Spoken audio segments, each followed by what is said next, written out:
Well, hello everybody. Welcome back to Aquarius Rising Africa. And I think Dani Henderson as well. We're doing a duo here tonight. It is this afternoon for us. I don't know, it's morning for you Canadians, but we're leading the way here tonight. Dani and I are having a wonderful get together and a gathering, of course, with Dr. Juliette Engel and Chris Laterreur, who are no strangers to either one of our channel. Dr. Juliette is a survivor of MK Ultra, um, uh, Monarch programming, and also has written amazing books, which I am actually ordering. Sparky. I was wondering, but there we go, there we go. I was actually just getting all the names of your book here, which was Sparky Surviving Sex Magic, Angels Over Moscow, and Life, Death, and Trafficking in Russia. So, author of those three amazing books. So, I'm definitely grabbing one of those. We're going to be putting all the details in the description area. So, guys, you're welcome to obviously click on those links, and I'm looking forward to reading that, of course. And then, of course, we have Chris Laterreur, who's also no stranger to this channel. Chris, I think you've been on at least four times now. Um, on Aquarius Rising Africa. So that's cool. And tonight you're surrounded by us lovely ladies. So you must be a very happy man tonight, I'm sure. Anyway, Chris is the author of Terror at Montauk, also available on his website. We're going to be putting all the details below. And also survivor of MK Ultra, Monarch programming, and of course was on the Montauk chair and codenamed Duncan Cameron on 12th of August 1983 when when he opened the portal at Camp Hero and allowed the monsters, and I say monsters in inverted commas because we tend to think monsters are such terrible creatures, but I think they come in different shapes. The light comes in different shapes and forms. And I love that story, actually, Chris, that you've spoken about that. I think it's so cool and one that definitely we're going to be telling again. So, and then, of course, Dani, who is often my co-host when we do these amazing roundtables. So, welcome, everybody. I really am so happy to have this roundtable here as well, and especially with both Juliette and Chris being from Canada, the east and the west side of Canada, where Juliette never went through the actual Montauk program, but all went through the MK Ultra, and it's amazing. And they were in the programs at different times, but the similarity of what both Juliette and Chris have been through is actually quite phenomenal. But Dani, I'm gonna hand over to you because I'm gonna let you go ahead and ask what you want. We're just gonna flow tonight, just whatever comes up, we're gonna chat about. And I think it's an amazing group of minds here. So, Dani, I'm gonna say welcome and thank you for being here. You're always such a treasure.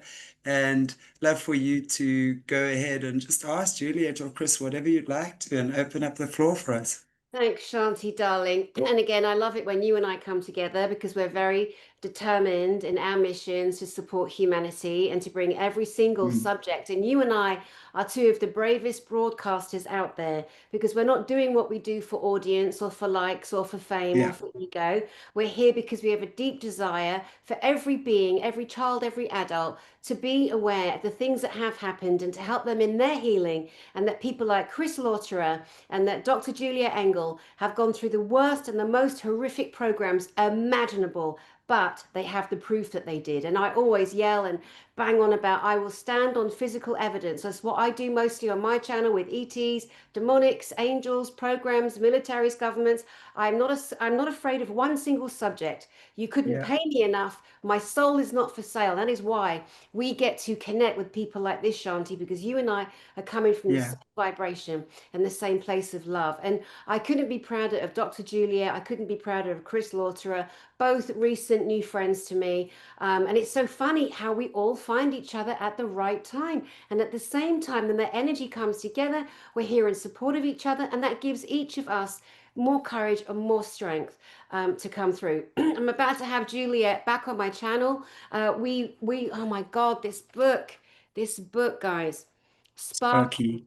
And Sparky was the personality that this little girl had to adopt in order to survive her brutal, horrific family life. And then she was a victim of the sex magic program, which we'll come to because people are going, "What's that? What's that?" And then with Chris Laterreur, oh my gosh, again, he is the one who laid in one of the Montauk chairs. We've heard there's one chair, there's two. I didn't know that till I met Chris. Look at the print behind him. That is CIA paper. And also another tell, and guys, tell me if this is true. See how the typewriting print is? There are some letters that are less inked than others. I was told by more than one person this is also sometimes how you can tell it's actual, real, legal CIA documents. It was another way of coding, signaling out there. Can you, either of you, Yeah. confirm that? Yeah, that's the type of writing for the CIA is the typical type of writing for the CIA. So yeah, there's often like coding message in this or like so Wow. yeah. Mm-hmm. So, Chris, when you come back to my channel, we're going to talk about the element of you going through the purple portal and the big opening on the wall where the monsters that Shanti mentioned came in, and Juliet. My God, the next part of our journey on my channel is the work you did in Moscow with the babies, with Mm. birthing. Oh my God, Juliet, it's like Sorry, somebody's calling me. I hope I haven't been bounced off. Okay, I'm still here. Yeah, it's just so incredible. There's just so much to say. But I really, really do support these two, like Shanti does. And Juliet, can I come to you first? Can I ask you a question? Sure. We've heard many things about Dr. Greens and Dr. Whites, and can you confirm to us what a Dr. Green and a Dr. White is, please? And then Chris, can you do the same? Well, going through the program, I was moved from annex to annex to annex. So in each site, there was a set of color-coded men in white coats, and the head of it was Dr. Green, who always had a foreign accent. And then there was Dr. White, his next in command. Then there were Dr. Browns, and then there were nanny blacks, who were, I believe they were men dressed in nuns' habits, like long black robes and little frilly aprons and things, and they would take care of us. They were in charge of our bodies. And so this pattern was repeated everywhere I went, which I know for sure was in Washington State, all over California, and in Mexico. And I should say, I'm American, and my experience came out of my uncle's involvement in the CIA and the NSA. And my programming took place on the West Coast of America. So Chris and I are 25 years. I'm 25 years older than Chris, and we're 3,000 miles apart. And yet the programming is so much the same. It's just absolutely shocking to me. Mm. So there must be manuals, there must be protocols, there must be all kinds Right. of written material on how they've done this, even though they claim it doesn't. It has to. I mean, this is ridiculous. They must have Right. had annual meetings. They must have Zoom calls. So we're just at the tip of the iceberg, and really, in America, our ability to even tackle this problem didn't begin until the 23rd of November, 2024, when the National Security Archive released a 1,200-page document in which the CIA confessed to everything: how they did it, when they did it, who they did it, why they did it, where they did it. And it's not complete by any means, because the program was huge, and they claimed it stopped in about 1983, I think. But it's gone on, has increased, has morphed, has gone through the whole computerized evolution and been digitized. But it didn't start. It all started. The CIA was founded in 1947. I was Right. born in 1949. MK Ultra was the a national security agency, which was was founded by my uncle and a group of his CIA associates, including James Jesus Angleton, was founded in 1952. They started MK Ultra with the Dulles brothers, John Foster Dulles and Alan Dulles, in 1953.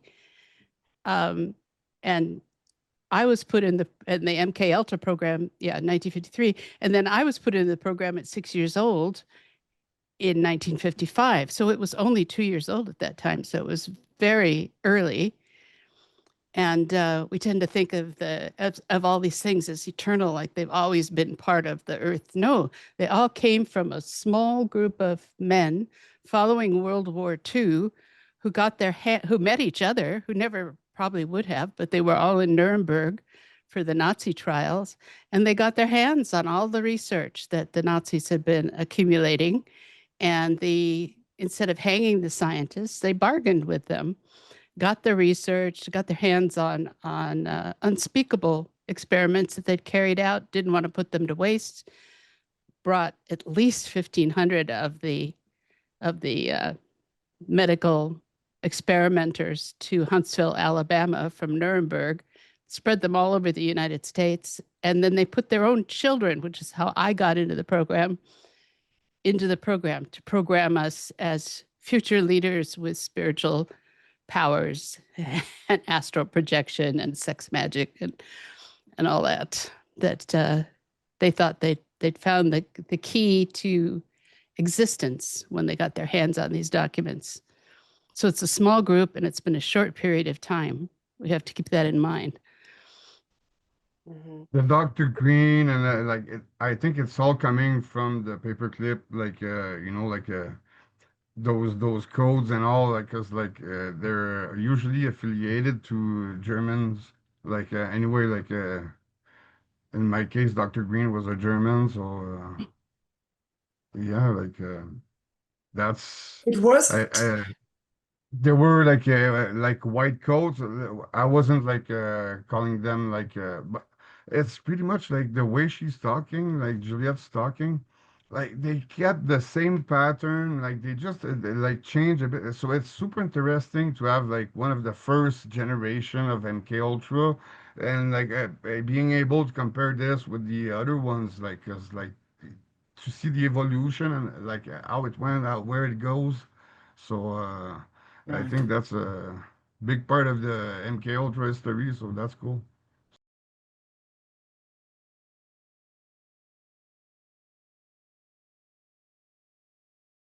You can't. 1 second. Stephen, happy get?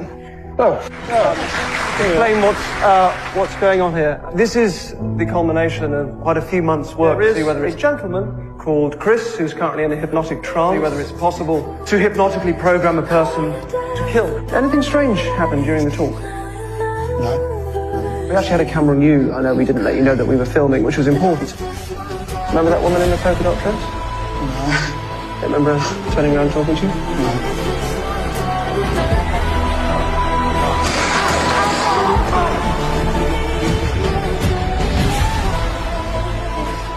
Remember that bit? No. Yes, at the moment you will have no memory of this at all. But you just assassinated a national treasure. You shot me.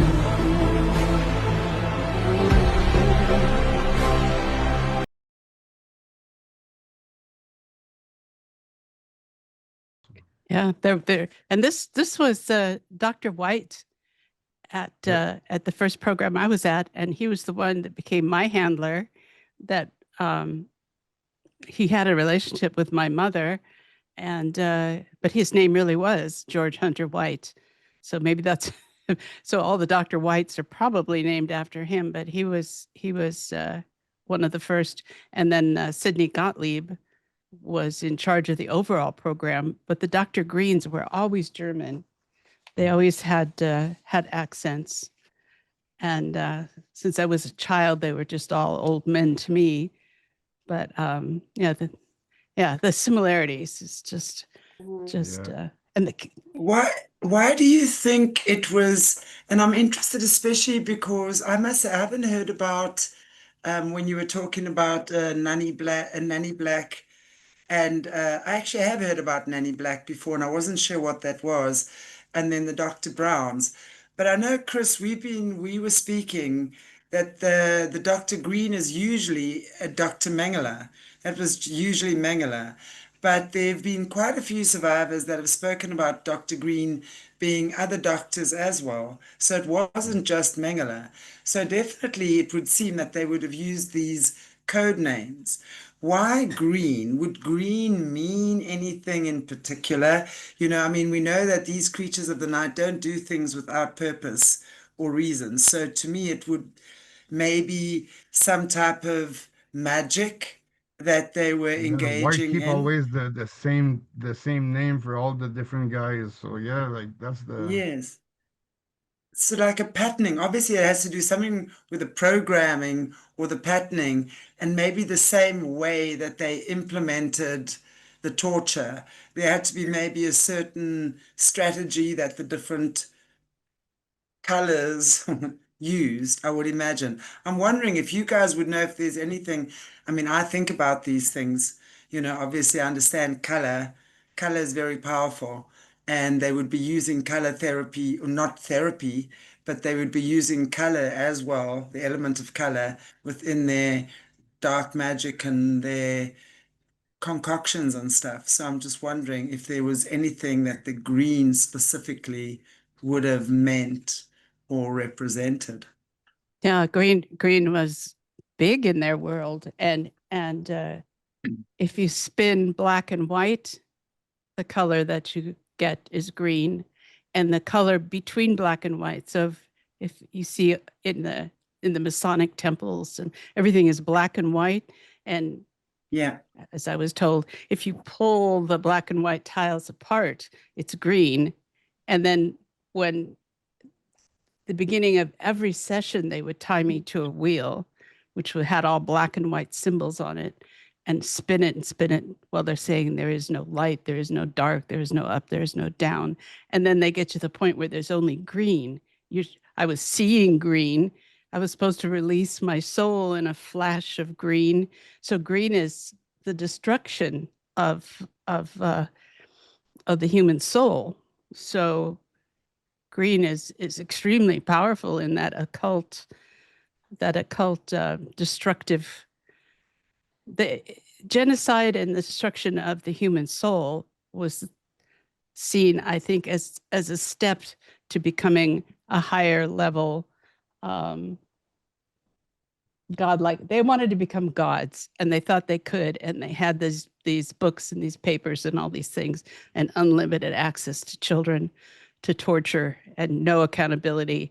And what did we get? We got a massive crime, and that's what this was. What was done to us and to all the other children that didn't survive. And Chris and I survived because we had certain abilities. It'd be interesting to explore that because most didn't. So, Wow. but green is, Wow. I know yeah, we I have a lot survived of maybe by green. luck. Maybe by luck too, eh? Like, because yeah, Well, they wanted us alive for some reason. yeah, Well, they couldn't kill me because of my uncle, I think. Right, exactly. So, and then Chris, you were a favored child. I mean, that's a terrible thing to even imagine that because the way they treated children, putting them in cages underground in a Camp Hero and way, way down, as you've explained in broadcast with the two of us. And but you said that the people have mentioned the name Preston Nichols.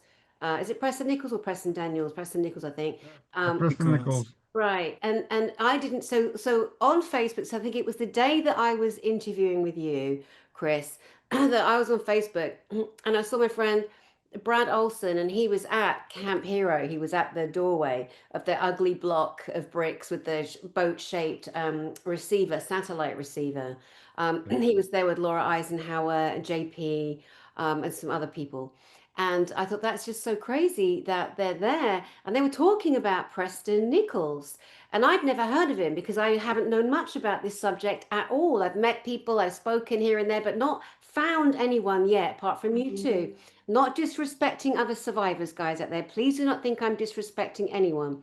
But I'm happy that I can trust and validate Dr. Juliette and Chris Laterreur on their evidence, and so is Shanti, because there's a lot of people out there that mix up stories, or that maybe they've got screen, maybe they're trying to recover from something else. But you two have definitely been, like where you say, and Chris, Mm. with this Preston guy, the people, Brad Olson and the group, were discussing things they'd heard about him, really harming little boys and this and that. And they mentioned a little boy called Duncan, which is you. I mean, can you just kind of go over that for us again in brief, please, if possible? Yeah. Well, Duncan was alias, my to a name to use there in Montauk, because when we got brought there Great to name. Montauk, we knew the place was going to be hard, and they gave us all the other names to practice on our way there, and because we could be interrogated and all, so that was like like the names that we had to give, and so yeah, that's how I got the name Duncan Cameron and Preston Nichols. Probably a year after the project finished, this happened in Montauk. Met me and my dad in a flea market. We were shopping, and yeah, he ran after us, Duncan, Duncan. So I started talking to my dad, explaining like how the project was like bad, and giving telling a bit what it was, and yeah, invited us to a event that he was organizing and all, but we didn't go. Uh, a few years after, probably 5, 6 years after, I think he met a guy. Um, I think it's 5, 6 years after. Duncan Cameron was his name. Through audio repair job. The guy was 30 something years old, but he had the brilliant idea to make him pass for me, and so I have to mismatch the 15 years of 15 20 years of lies, saying that the guy was he was 30 something, no chance that he was in the cage with us. Like, we were all between 8 and 13 maximum. So that's Montauk. Mm. So the people that talk blah blah blah, I was there, You were there. um, and so yeah, that's why so many people, and the way they were saying this, also the guy, the other Duncan Cameron, uh, appeared from the USS Aldrich. He jumped. He was the brother of Al Bilek, and and another, but yeah, making this like Chinese for people to don't to divert from the truth. The truth is the traumas there were awful, and that's what people have to know. Like, not invented Yeah, sci-fi, and turning my story into a fairy tale. Like that's yeah, that's not it. So Mhm. yeah, I'm yeah, trying to clear this. Well, it's debunked, for sure. Like, anybody that Yeah, has a brain will no, that's but so good. yeah. yeah. So good. You know, another link you two have, if I may ask, Shanti, quickly, another link that you two have, because also Shanti has other guests that have also got the similar link to a freaking monster. Not only is it this thing, this masculine male thing, hideously, violently ugly, and in a senior position in the military with the crazy eyebrows, but you have both been subjected to the vile Aquino. Chris, can you go first, and then can we get your take, Juliette? Dr. Yeah. Juliette? Yeah, I met Aquino at 7 years old. Um, we had a group class of LSD, and he's the one that brought the LSD to my principal, and my principal was distributing it to us, and he was just checking everything she was doing. That was my first meet with the guy. Not too long after, they did a special night with Anton Lavey, Michael Aquino, and like a bunch of like high rank Satanists at the first building of the OTS. There were like obelisk tower there, and like I had stand in the obelisk tower. They were doing a ritual from the underworld and a resurrection from the underworld or something like that. And yeah, like after I saw him like a few times, like another ritual, a Nazi ritual actually under a church. He had a ball with a Nazi ring in it, a silver SS ring, and he had a knife, a Nazi knife, and he all cut us on the wrist, and we had to bleed on the ring. So that was the ritual, some kind. So yeah, I saw him a few times actually, like along the from 81 to 87 kind of thing. Like after I didn't see him, or I don't remember it yet. So so, but yeah. Mm. So it And was Juliette, mainly behind during the Monarch programming. I was dealing with Aquino, so like he was overwatching everything. I think like from the doctors to everybody, like the handlers and all. Like he was really watching it, like the bigger picture of MK. I think so. mhm.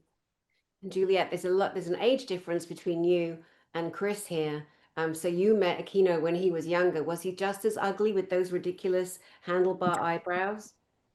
No, he was I just looked up his dates. He was 4 years older than me, and he was there. He was in the program. Other people that were in the program included Charles Manson. He was there in the same group as Aquino.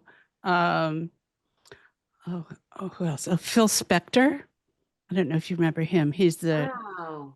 the movie producer that wound up Yeah. finally getting put away for murder. And the irony is that he and Manson had been bosom buddies all through the MK. They were a pair in the MK Ultra uh, world and in Laurel Canyon, and then they both died in the same wing of San Quentin prison many years later. But when I knew them, they were young. They were some people avidly took part in the satanic rituals and the so they got special treatment and they were I'm thinking specifically of I'm trying to remember some more names. I don't want to name anyone that's alive, but quite a few people were in the Laurel Canyon rituals, and then in the Presidio where Michael Aquino finally set up shop. He was this was before the Temple of Set was founded, but it was already in existence. So when I looked it up, it said it was founded in 1975, but they were already practicing all the spells, and some of them come to me sometimes, and I think, oh, I should write this down, and then I think, no, I should never write this down. This shouldn't go any farther. This is not something that should even be contemplated, because what's the point of contemplating evil? And this is where sex magic came from, was this satanic cult that formed around, it was in California, but now talking to Chris, I think it was everywhere. But Right. it was focused on using projection sexual projecting yourself into other people and using their sexual energy to do what you wanted, and it was used when I was a teenager. They would take us to parties and very little clothes. They'd give us practically nothing to wear and give us rolls of LSD, and we would jump around and act drunk and get the other guests who are all high-level record executives and movie producers and people people that would then hire people like Charles Manson and Roman Polanski and Phil Spector.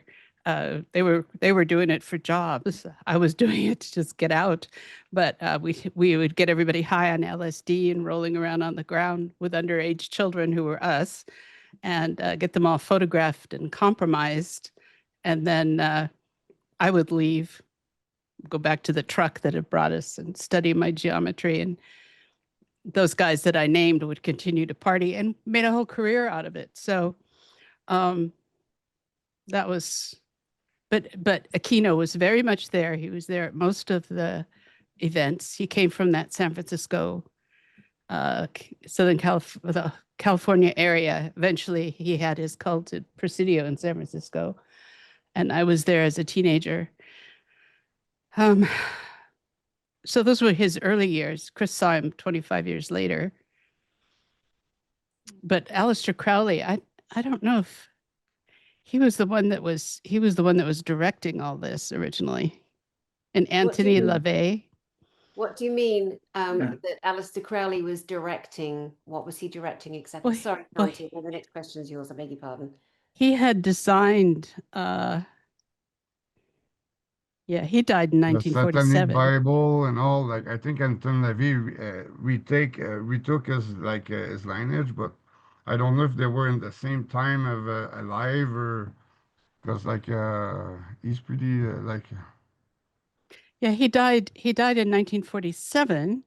However, people like Aquino and Manson and Spector and those guys that I named that kept going with the Synagogue of Satan and all the demonic stuff had all his writings. Hey, look at all the bands that are talking about him, like in their songs, and so like you know, like from the Beatles to the Stones to you know, like name it.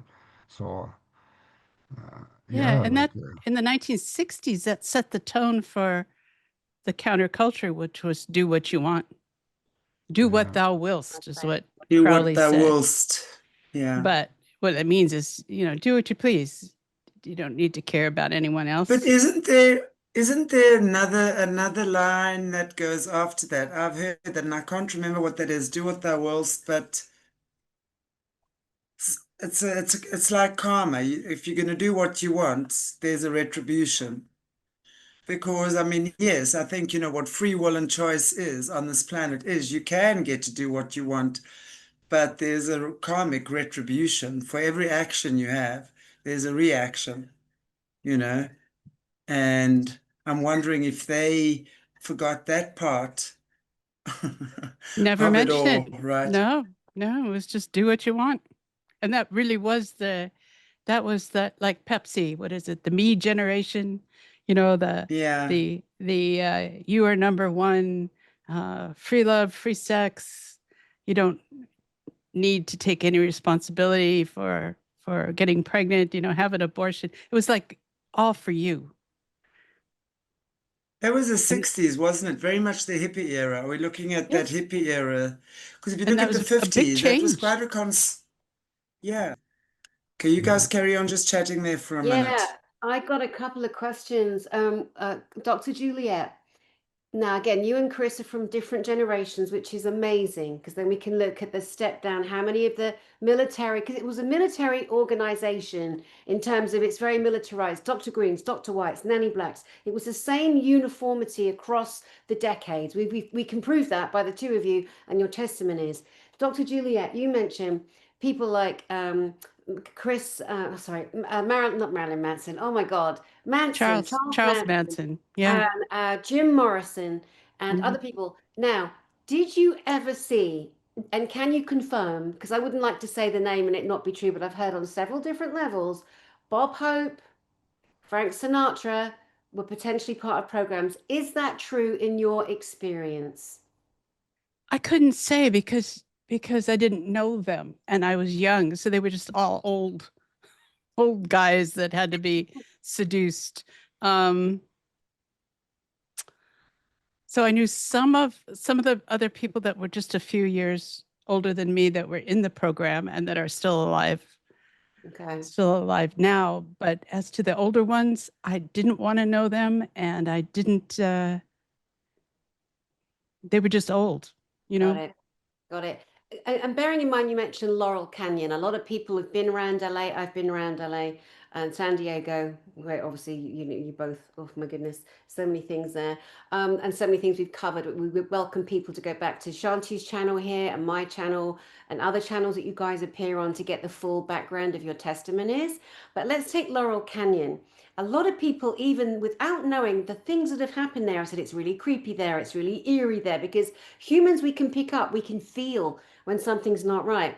The people you mentioned, Phil Spector, etc., these are people that were very famous. You said they were also people that enjoyed the satanic rituals and happily, enthusiastically joined in. Can you validate that the men that were doing this, and potentially women too, went on to gain notoriety, fame, a movie directorship, that kind of thing? Can you talk a little bit about that, please? Yes, actors, singers, um, entertainers of all kinds, movie producers, record producers. Yeah, and that's not to say that they weren't themselves slaves. So as you look at the lives of the actors, they were seduced by the sex magic programs. They were pulled into the blackmail. They were drugged all of the time. They were at that time they did a lot of plastic surgery on them. They forced them to have plastic surgery. They removed them from their families. Um, oh, there's one that's still alive, so I won't mention her, but she seduced a lot of them, and so they had terrible lives.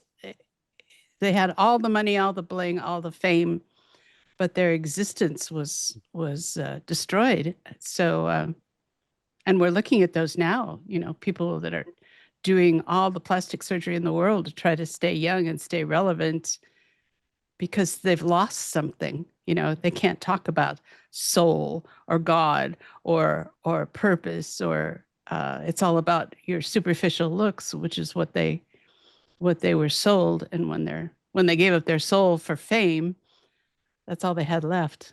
And they're not immortal. They've come to find out that. So, They're not. Chris, it's so interesting that again you can validate that as we've been told and we've heard, but you again from an older generation that these great famous people have done so many dreadful things in order to gain that empty fame, and now they're living these some of them. You can see them. You know all the magic spells are unplugging. I put a reel out today on the spells that are done over the music industry, the records, the black magic. It's all true, and now we're all coming to hear about it. Chris, I want to go back to one of the rituals that you spoke about. Now, I want to say to people out there, don't be rude about his lovely accent, okay? Because there are some rude people out there that comment, oh, I can't hear him. Well, then put your bloody headphones in and put the CC button so you can read subtitles, or just leave, because it's rude, Chris. You do Right. can. People should respect you for coming forward in an accent that's not your first language and sharing everything that you are. Yeah. So big cuddle from me to you, my love. So I Thank want you. you to you can't believe how rude some people are though, honestly. You mentioned Yeah. the obelisk, the satanic ritual that Yeah. Anton LaVey was doing. I forget who else he said, I think Crowley, I forget now. Obelisk resurrection. And can you From the share a little? yeah, from the underworld. Like it's a ritual from the underworld. Like I had to stand in a obelisk tower, and You like stop there. You had so it's a ritual from the underworld. Can you tell us slowly, like what does that mean, and how did you stand inside an obelisk tower? Can you explain that to us? there were steps in it. Like it's probably 50, 75 feet high. The obelisk tower, a big in metal, and they were like doing the ritual, and I had to stay in the tower. Like I didn't have to stay in a position or nothing. Like, but I had to be in the tower. So yeah, that's the Was it and like marble? yeah, that's from I've learned this a few years ago that it's a resurrection from the underworld. That's the what they use that the obelisk for those ritual. Mm. So Was it red Yeah. granite? Was the material red granite or was it marble? The obelisk? No, it was metal, like painted metal, like green with steps in it. Like there Oh, were a base of Green again. yeah, but like green. So it was all painted green, and yeah. And the funny thing, I found some pictures of that tower because like they destroyed that place, but I found some pictures. So yeah, that's and you see the green. So like that's not existing anymore. Like but wow.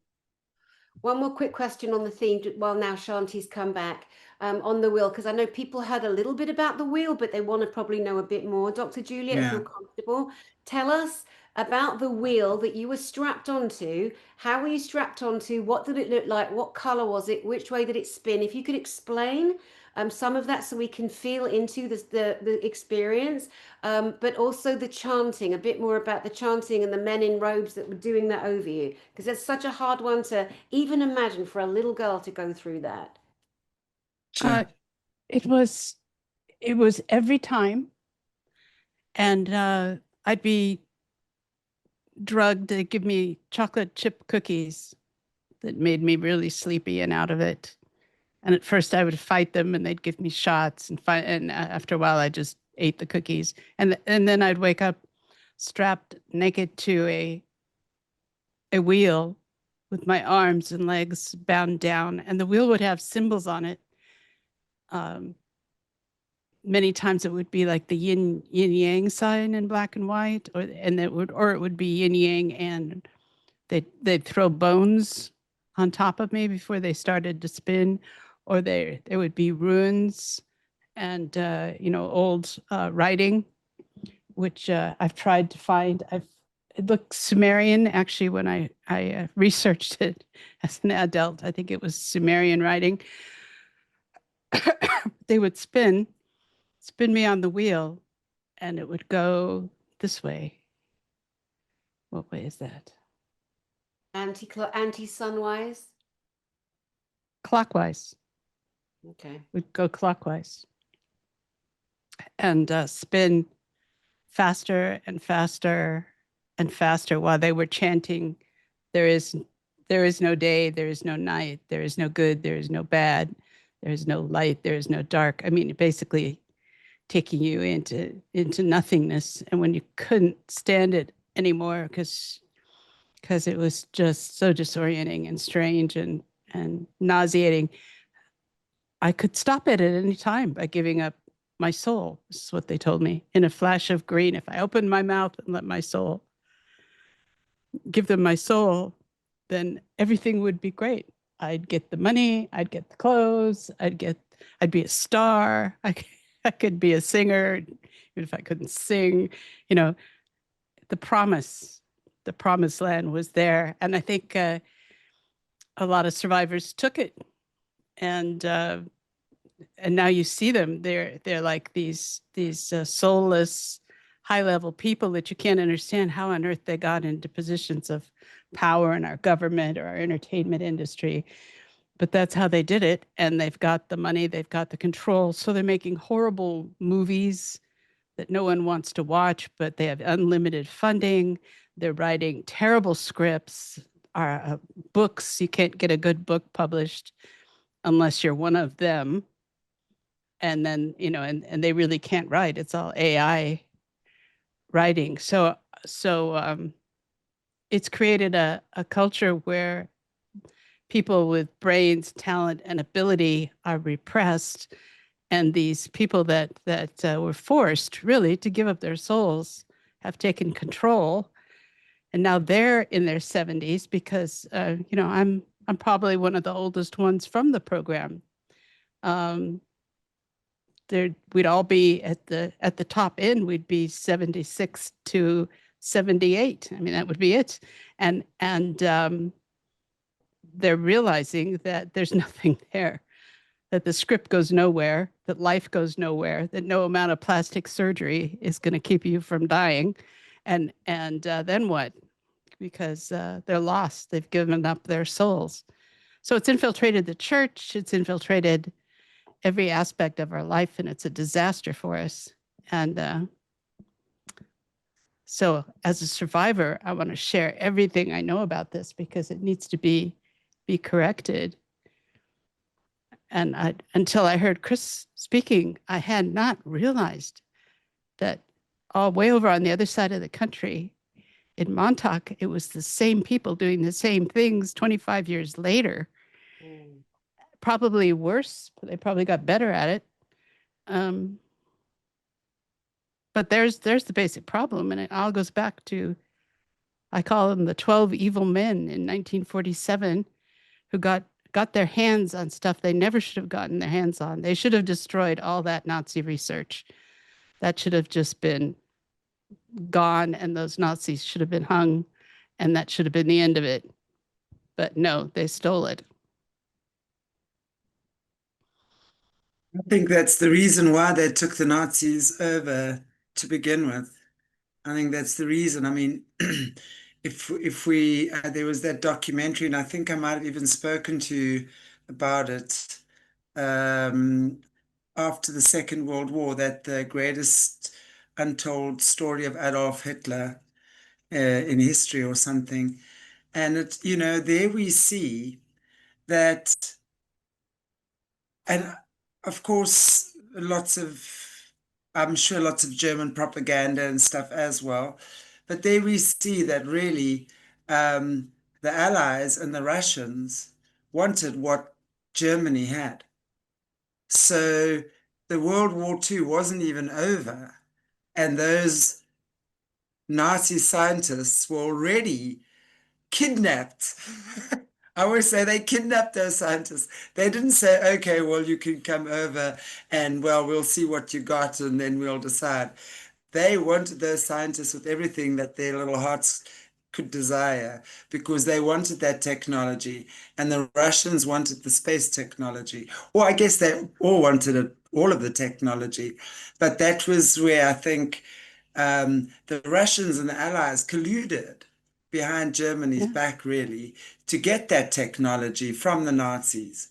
And then they probably tortured it out of them. Antarctica. Right. Carry on, sorry. Antarctica. Like when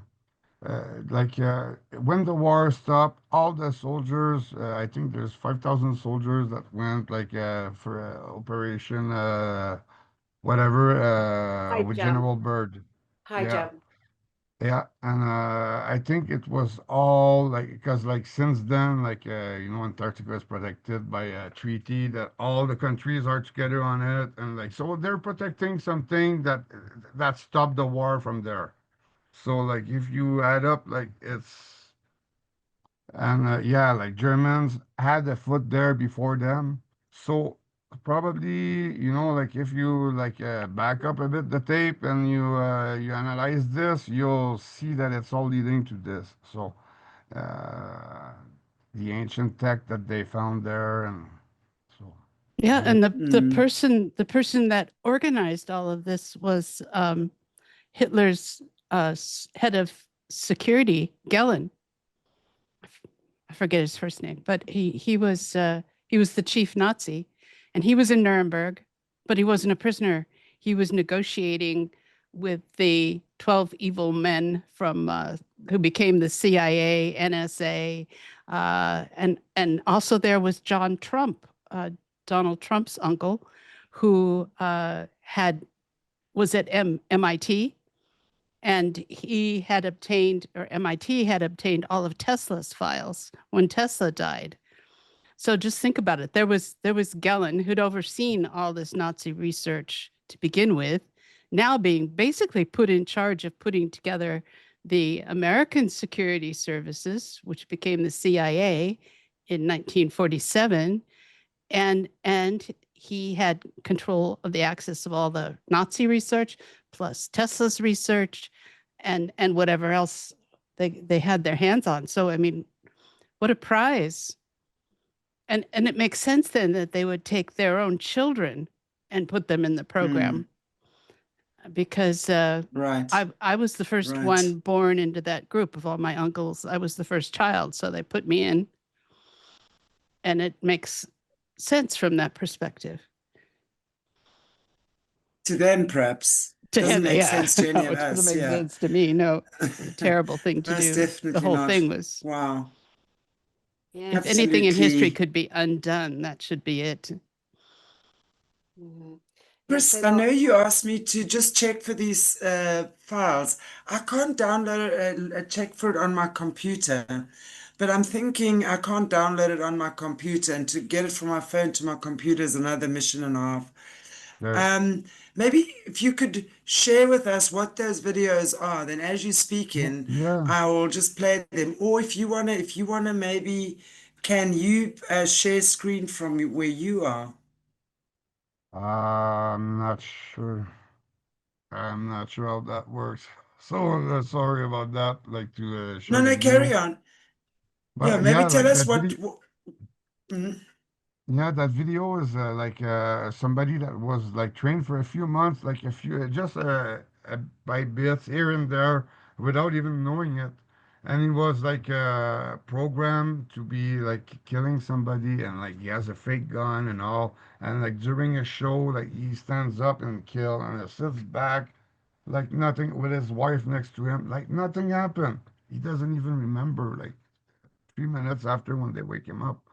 But like that's during a show, a bunch of people and all. So that's the what the well, what we were meant for, like the base, the MK Ultra, like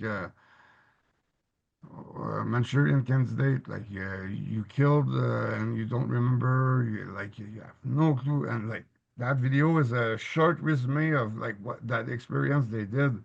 It worked super nice, like so uh, you see a bit like the power, and that's just like what we think now, but like think farther, think deeper, think longer on this, you'll find worse to do. So it's and they just do this. So yeah, like Sleeper soldiers, I think, is that what they call them? Is it the yeah, sleeper sleeper's soldiers, right? asset, like they don't know, like regular people, like working 9 to 5 or whatever, and yeah, just Are you join the saying, I mean, call. or after, like, let's talk about both Montauk and normal MK Ultra. I Yeah. mean, however normal can be. When you're looking at these situations, obviously, you grow up after being kids, right? So they can't control you and manipulate you the way that they did when you were 7 and 8 and 9 years old. Yeah. So now, when you grow up, they are obviously controlling you in other ways, right? And I find that interesting, Chris, what you've just said, because I would imagine that especially with young boys that now have grown up with extreme abuse and torture, right? So your empathy gene is just about gone already, when it comes to, because all of the torture that they do, there's so much blood and sacrifice, and you become numb to it, kind of thing. And then, of course, they know just how to trigger their assets. They know exactly what your strengths are, what your weaknesses are. They know They build exactly those where to switch. hit you. They build Yeah, those switch. They exactly. install them how they want. So yeah, like So would they have used, and I mean, you can answer this or not, but I'm just interested. I would imagine that they would have used you and perhaps your group of friends um, after you guys maybe grew up, got to be teenagers, older, to do a lot of shitty things for them, like a lot of sleeper work. Am I right in yeah, a few assuming times a that? year, just a few times a year, just to keep the to refresh the hypnose, like to like put a better brace on the hypnose and like and program like but yeah, it's from the same trigger from when we were kids. They're just working and working those triggers and like yeah, it's really well. a well-tuned machine for this, and like Yeah. just a call, and like we go and do the stuff. And for us, it's like we saw this so many times, so many ways, so many the worst of the worst all the time. So like we're used to it. So it's like a dream. Like the next morning, they have a team on us that calls us, that keeps us our mind busy and all, and we're just doing our day like nothing. But like it's after like when you do like regression hypnose and all, and like you realize uh, the missing point that they make you miss, like like the next day, with the team of just and that's just done that way to keep your the take on you for hypnosis and Control. just Total get it control. stronger each time because at some point it's super easy, like you've been they build those switch from when you're a kid, and they've been using them all your life. You just don't know. So Mm. because they Yeah. don't build you and let you go for they come and they call or something like that. You fall in neutral. You get up at the middle of the night. You go. You don't remember. Don't ask me where I went. I don't know. like Mm. but yeah, Mm. That's so terrifying. I'm waiting a little while longer. I'm going to bring a lady, a younger lady, on my channel, but I know she's in the midst of remembering. And so people have to also be so respectful with people like you guys that you're not to be toyed with or abused or manipulated because there still could be Yeah. some level of underlying, trauma. It could create a trauma-induced seizure, which I've seen happen with somebody who was in the secret space program. I was sitting with him while he went into a trauma-induced seizure. It's terrifying. Oh my goodness. And but there are people that do unfortunately play with people like you, and I'm so sorry that these people are out there looking for, whatever, fame, notoriety, and they're not taking care of you properly. I wanted to ask you, Chris. Also, I am a therapist too for many, many years and have worked with a lot of traumatized individuals, children, and adults. Could you explain to us the best possible way that you can remember being hypnotized? Was it called a specific type of hypnosis? You call it hypnose, a type of hypnosis. And also, what do you know about kill switches? Is that okay to go there? yeah. Well, kill Okay. switches is like protection that we make, like a sample, I released a lot of information, but I kept way more just as a kill switch. So if something happens to me, those information's gonna be released, and they don't want this out. So I'm safe. So yeah, so yeah, that's like Okay. And and rewind the tape that I was escaped for a year. They were looking for me. Like there were 50 from the CIA, from the cops, looking everywhere for a year, and I turned myself in because they had no clue. So it's the same thing for what I have and what where it is. So like you know Right. Yeah. uh, where were so you? How yeah. did you hide for a year, Chris? How did you hide? Why did you hide? Like, what was that situation? Oh well, I had to escape because they killed the nurse that just saved Oh me and yeah. all. So I didn't know what was coming for me, and jail is not the safest place. Like even if you know a lot of people and all, there's always yeah. So Hmm. Hmm. I Juliette, had what to can we? go and also people were stealing all my stuff and all. So at first I was going to just arrange everybody, I spotted a place for an helicopter, to be able to move from one place to the other, and yeah, I was determined, but yeah, And knew I made the exactly how right to choice. trigger you. Oh yeah. You know, this is exactly Agree. what I say. It's like they obviously knew exactly where your weak spots were, where your vulnerabilities were. I mean, We're all you've programmed to shared, escape, no matter what. Like even like no yes. matter what, we're programmed to escape. So if we're getting caught or whatever, they program this inside us. We all escape. Like my buddies escaped with a helicopter from jail.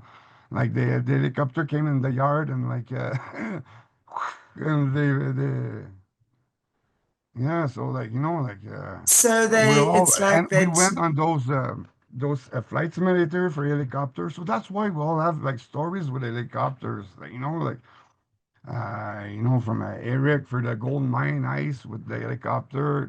Like it's all the yeah, like that's the Montauk Boys. That's the Black Ops. That's the like that's our use. That was so. There's not many people that talk about this, because it's, yeah. Mm. Is there You anyone actually out did a there? show. Sorry. Sorry, Danny, carry on. Sorry, just very quickly, Chris, is there anyone that you see online who's talking out about these things that you recognize from your time in the program? Yeah, like, well, Stuart Swerdlow, I was transported in the same car with him, but the guy, like, tries to push the narrative, like, of the other Duncan Cameron, like 30 something, in Mm. 83. So, yeah, like, he's just not genuine. Like, there's something behind it. Like, at the same time, like, I remember him, like, we were brought there, like he wasn't getting beat up or something. He was the one that was like, checking us if we were talking and snitching, and so sorry, but like that's probably why he doesn't want to like get in contact with me, because like I'm Mm, gonna give the real colors, because like Yeah. at some mm. point you're like, Yeah, he's saying like, oh, I he's think dead, he's dead, he's dead. He's mm, saying that he's the only Montauk boy. yeah. Like, so, yeah, I'm at not some point it's gonna land back. Yeah, I'm not defending anyone here because I don't know. I wasn't there. But all I would say Yeah, is, you know that when you're a child and you're going through these horrors and you're seeing children being unalived all around you, you're going to do pretty much anything to survive. Not that I'm yeah, oh saying yeah, you I Yeah. don't yet, so blame I'm just him. saying that I don't blame him. I Like, wasn't there, but like we all had our shift to do there, and like, yeah. we couldn't like mess around with that.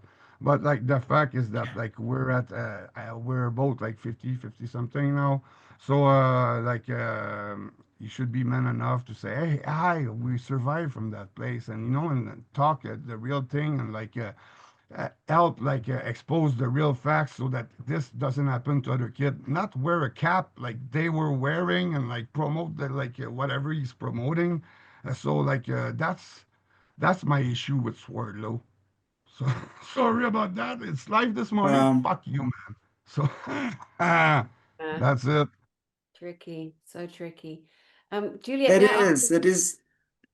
Carry on, Danny. Carry Sorry, on. I know it's so difficult, isn't it? Because we're both such enthusiastic interviewers as well. And You I wanted go. to balance out my question between Chris and Juliet. So, Juliet, I wanted to ask you about if you could share with us any of the levels of hypnotherapy, hypnosis, trance-inducing therapies that may have helped you for in recovery of your memories.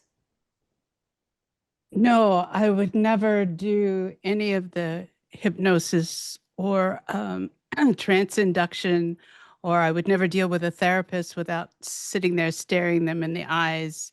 Um, I would never take any drugs that affected my consciousness or separated me from all the little guards I have on all my individual sections inside my head. Oh, darling. So no, I'm very guarded at all times, and it took years for me to be able to talk like this.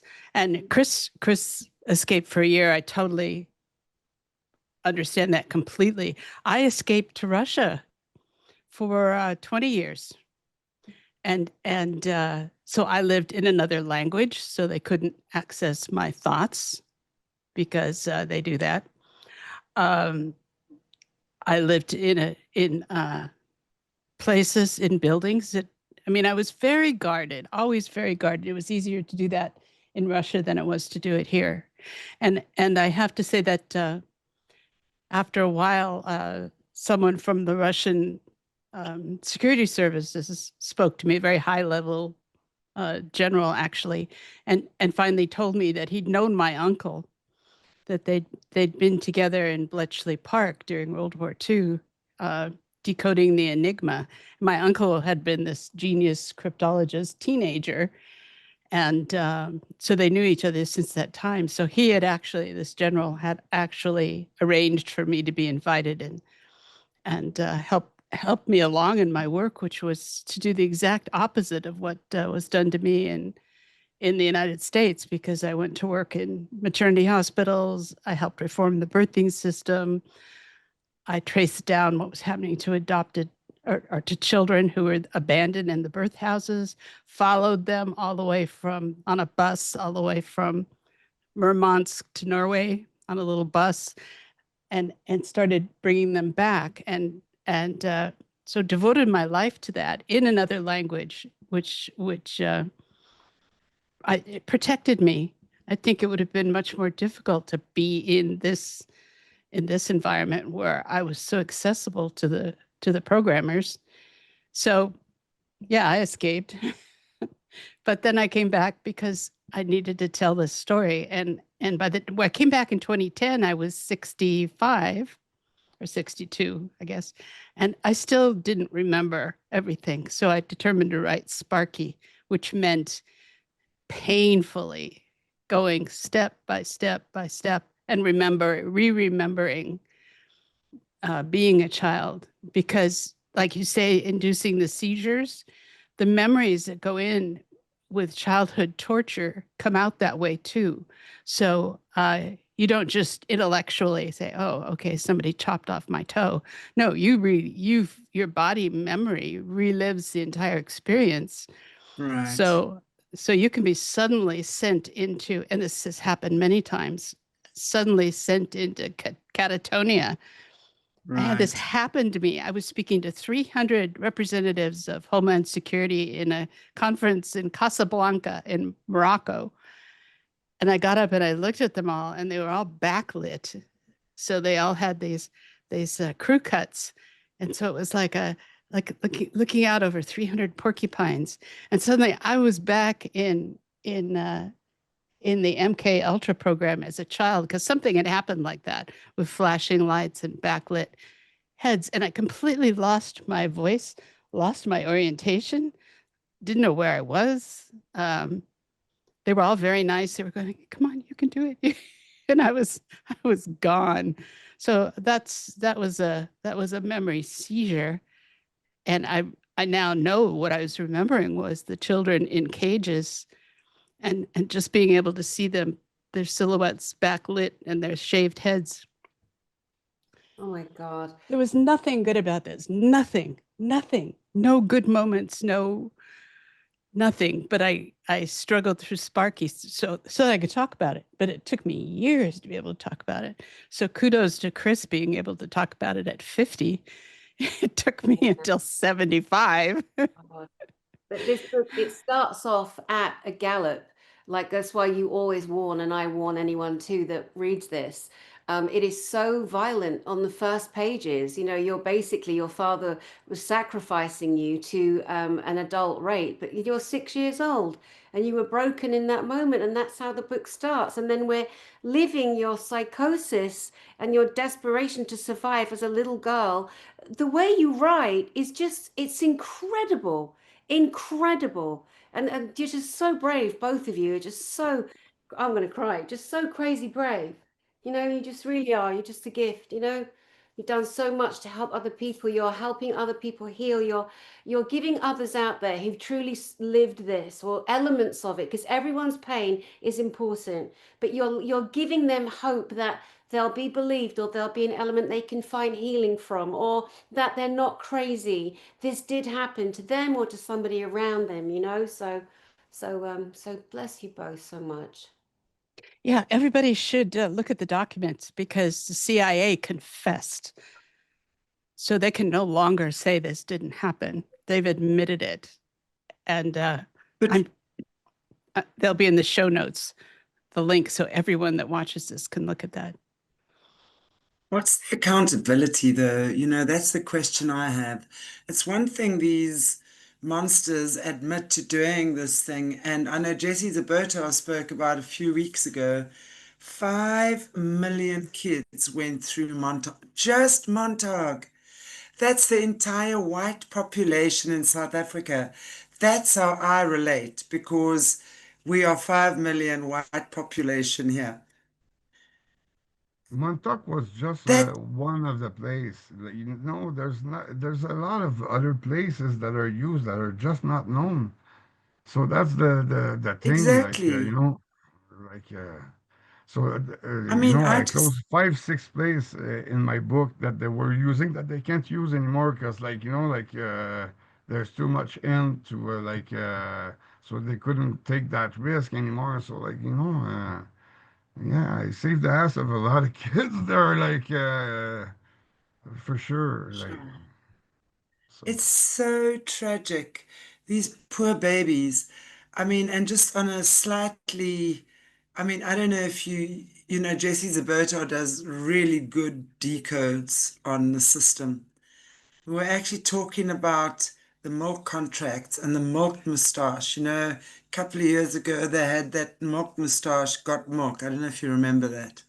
Mm. Um, with the celebrities having a milk yeah, yeah, moustache. yeah, yeah, yeah. And she was actually speaking yesterday, and this is quite graphic. It's made me sick. I can tell you, I've like tried to really not think about it today, but it's not possible. Part of that, the whole milk got moustache, is obviously these older guys orally graping the kids, right? And then they would ejaculate in the mouth, and it comes out the nose onto the moustache, onto the lip. And now it's said, look, you did good. You got a moustache. You got milk. I mean, how sick is that? What these poor babies have had to go through. I can't even begin to imagine. Every day I hear something that is just a little bit more debased than what I heard before. And this is why I'm saying, for us, and it's like Beverly Rhodes when she had her accident in, the explosion in London. We all hear about everyone running and the chaos and the drama. Yet and I was relating to that now, Danny, when you were speaking about Juliette's book, because Beverly's book, in fact, The Horse Girl, I have it here. Mhm. I mean, that is an incredible book as well, right? Her story about her journey.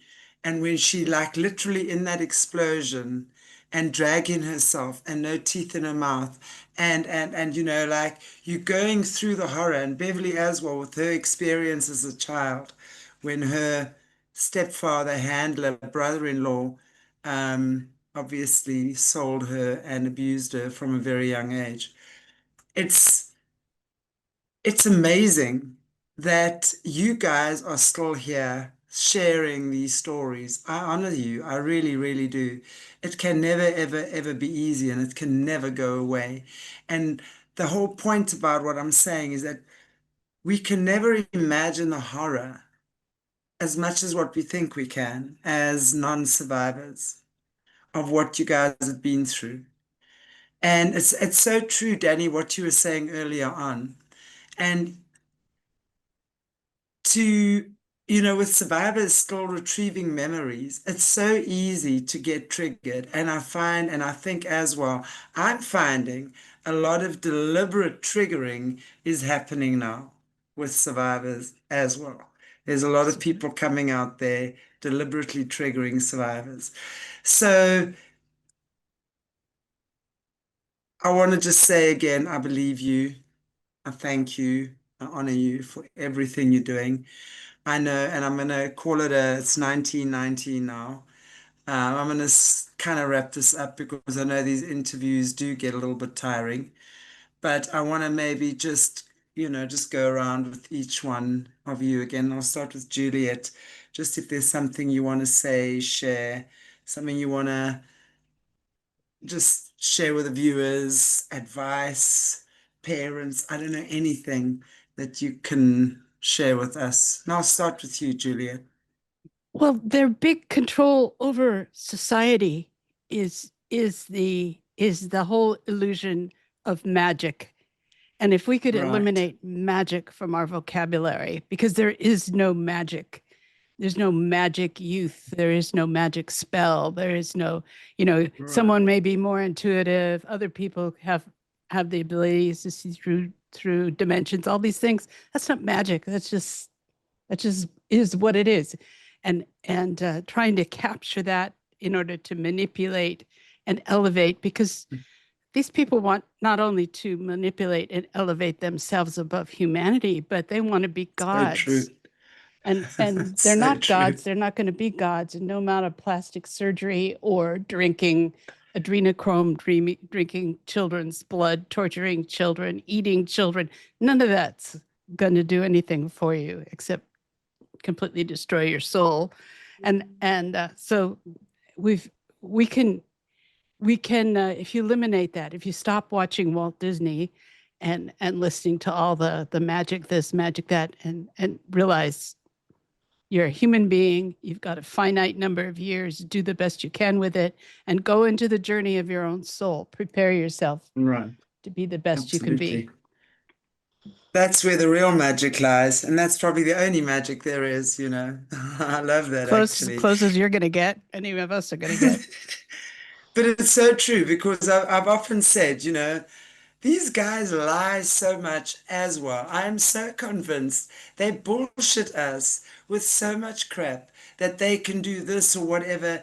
And that's the thing. We don't really know, do we? Because they are in control. And yes, it's not even a question that they do have access to some seriously high technology or advanced technology that, yeah, that would seem like magic to us. Meanwhile, it's just really advanced technology, right? So at the end of the day, as you say, delve into your own soul, grow with your own being, and then watch the real magic happen. I love that. Chris, is there anything from you that you want to maybe wrap up with? Yeah, to invite people to check in like other survivor stories to compare because we have the chance with Juliette she's one of the first generation, so to compare like the generation, like the evolution of MK Ultra through like the pattern they took and just to expose this to the future generations of parents and to protect kids from because if you think it stopped you probably think it stopped also in 73 when the church was coming no, they changed the name, so to Let's Monarch, call it and something after to else. how many sub projects, and so that's but there's a pattern, there's a way, and when you have the chance to see different generation and like the pattern they use, it's easy to uh,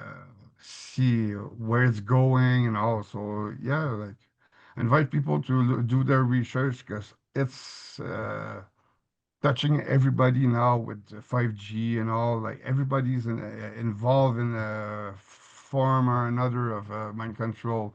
The Mm. traumatic events are all often brought through news now, and just to create traumas and keep the people. But to understand all this, you have to dig a bit into it. But I invite people for your own good and for the kids. So yeah, Yeah, be awake and aware. and and just yeah, discernment is absolutely the order of the day because there's so much bullshit flying around as well that you know people believe everything and then we start fighting with each other, right? Mm. Well, no, this one's and then again divide and conquer. Typical form of mind control, really, or any control is divide and conquer. Danny, I'd love to hear from you as well. Is there any last questions you have for these two awesome beings? And also, yeah, just something you can wrap up with for us. Thank you. Well, it was just to say that what you just said there, with the way that the system is systemized, it is for us, the people, to basically destroy each other while they just sit back and watch. It's all a program. So the people who put themselves on the front lines of disclosure in any way or particular, watch who's attacking who, watch what's happening. There are some people that have hit their glass ceiling. They can't go up anymore. They just stay with their fans and their whatever, you know what I mean? So you say, okay, that person's peaked. Okay, the asset they were and whatever program they were in, on or off planet, whatever, that's done now. You got to watch the people that lead with their heart, lead with their love. Watch, I always say, it's not what people say, it's their actions. You can tell a lot by someone's actions. It's like at the moment, and I'm going to say this because it's my mind, my thoughts, and I'll say what I damn well want, and I don't have a handler. So people like put Trump out front, or put, like in England, people hate Trump. They hate Putin. You should hear the stories.